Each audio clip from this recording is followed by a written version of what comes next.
Hi friends, ഇന്ന് നമുക്കൊരു tomato റൈസിന്റെ recipe നോക്കാം കേട്ടോ. അതിനുവേണ്ടി 1.5 കപ്പ് ജീരകശാല അരിയാണ് എടുക്കുന്നത്. അതൊരു പാത്രത്തിലോട്ട് ഇട്ട് കൊടുത്തിട്ടുണ്ട്. ഇനി ഇതൊന്ന് നല്ലപോലെ കഴുകി വാർത്തെടുക്കണം. അരി ഒന്ന് വേവിച്ചെടുക്കാൻ വേണ്ടി കുക്കർ എടുത്തിട്ടുണ്ട്. അതിലോട്ട് നമുക്ക് കഴുകി വാർത്ത് വെച്ച അരി ചേർത്ത് കൊടുക്കാം.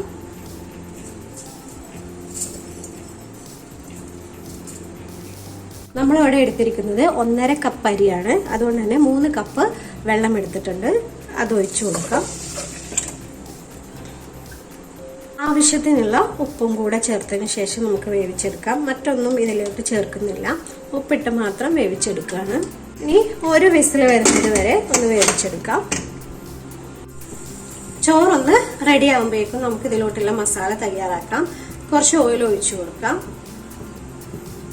ഓയിലൊക്കെ നമ്മുടെ ഇഷ്ടത്തിനനുസരിച്ച് ചേർത്ത് കൊടുക്കാം. ഇനി ഓയിൽ ഒന്ന് ചൂടായി വന്നിട്ടുണ്ട്. നമുക്ക് കുറച്ച് ചെറിയ ജീരകം ഇട്ട് കൊടുക്കാം.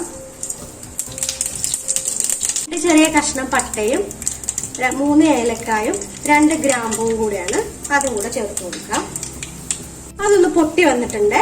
ഇനി ഒരു വലിയ സൈസ് സവാള ചെറുതായി അരിച്ചെടുത്താണ് അത് ചേർക്കുന്നത്. ഇനി ഇതിലോട്ട് 2 ചെറിയ പച്ചമുളക് അരിഞ്ഞെടുത്തതാണ്, അത് ഇട്ട് കൊടുത്തിട്ടുണ്ട്. നമ്മുടെ ആവശ്യത്തിനനുസരിച്ച് കറിവേപ്പില ചേർത്ത് കൊടുക്കാം.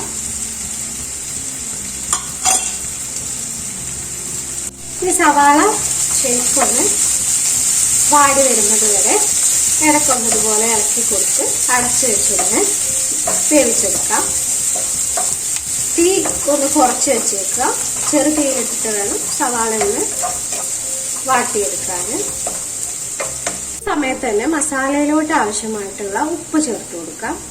ചോറിലോട്ട് നമ്മൾ അത് വേവിക്കാൻ വെക്കുന്ന സമയം ചേർത്തതാണ്.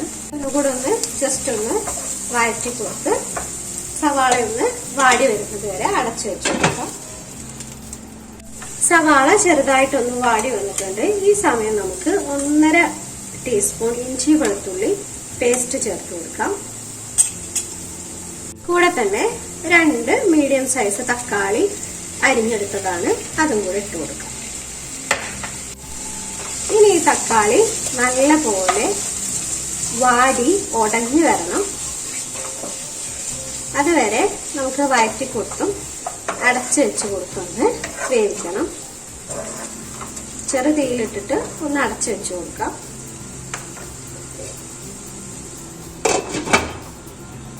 തക്കാളി നല്ലപോലെ ഒന്ന് വാടി വന്നിട്ടുണ്ട്. ഇനി ഒരു 1/2 ടീസ്പൂൺ മഞ്ഞൾപ്പൊടി ഇട്ട് കൊടുക്കാം. 1/2 ടീസ്പൂണോളം മുളക് പൊടി ചേർത്ത് കൊടുക്കാം. പച്ചമുളക് എരിവുള്ളതായതുകൊണ്ടാണ് മുളക് പൊടി കുറച്ച് ചേർക്കുന്നത്. കാശ്മീരി മുളക് പൊടിയാണെങ്കിൽ കൂടുതൽ ചേർക്കാം. ഇതിപ്പോൾ എരിവുള്ള മുളക് പൊടി ആയതുകൊണ്ട് 1/2 ടീസ്പൂണേ ചേർത്തിട്ടുള്ളൂ. ഇനി ഒന്നുകൂടെ പൊടി അതിലോട്ടൊന്ന് മിക്സ് ചെയ്ത് കൊടുക്കാം. വെച്ച് വെച്ചിരിക്കുന്ന ചോറ് ഇതിലോട്ട് ചേർത്ത് കൊടുക്കാം കുറേശ്ശെയായിട്ട്.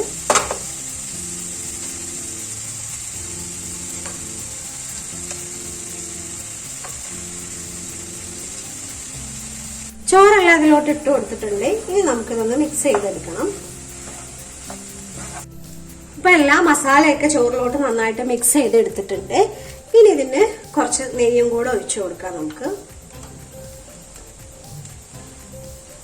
ഇനി നമ്മുടെ ആവശ്യത്തിന് എത്രയാണോ ഇഷ്ടം അതിനനുസരിച്ച് മല്ലിയിലയും കൂടെ ഇട്ട് കൊടുക്കാം.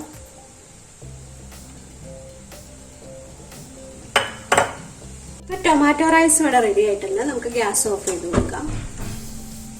അപ്പൊ നമ്മുടെ ടേസ്റ്റി ആയിട്ടുള്ള ടൊമാറ്റോ റൈസ് ഇവിടെ റെഡിയാണ്. നമുക്ക് പെട്ടെന്ന് ഉണ്ടാക്കാം. അധികം നമ്മൾ വീട്ടിലുള്ള ഇൻഗ്രീഡിയൻസ് തന്നെയല്ലേ ചേർത്തിട്ടുള്ളൂ, അധികമൊന്നുമില്ല. പിന്നെ ജീരകശാല അരിക്ക് പകരം നമുക്ക് വേണമെങ്കിൽ ബസ്മതി അരിയോ റേഷൻ കടയിൽ നിന്ന് കിട്ടുന്ന അരിയാണെങ്കിൽ അത് ചൂടുവെള്ളത്തിൽ 1-2 പ്രാവശ്യം കഴുകി അതിന്റെ ഒരു പശപ്പില്ലേ അതൊന്ന് കളഞ്ഞിട്ട് എടുത്താലും മതി. അതുകൊണ്ട് വെച്ച് നോക്കിയാലും ടേസ്റ്റ് ഉണ്ട്. ഞാൻ ട്രൈ ചെയ്ത് നോക്കിയതാണ്. അപ്പൊ എല്ലാവരും ഇനി ടൊമാറ്റോ റൈസ് ഒന്നും ഉണ്ടാക്കുമ്പോൾ ഇതുപോലെ ഒന്ന് ഉണ്ടാക്കി നോക്കുക. അഭിപ്രായം എന്താണെങ്കിലും അറിയിക്കുക. കഴിക്കാൻ നമുക്ക് പ്രത്യേകിച്ച് കറിയുടെ ആവശ്യമൊന്നുമില്ല.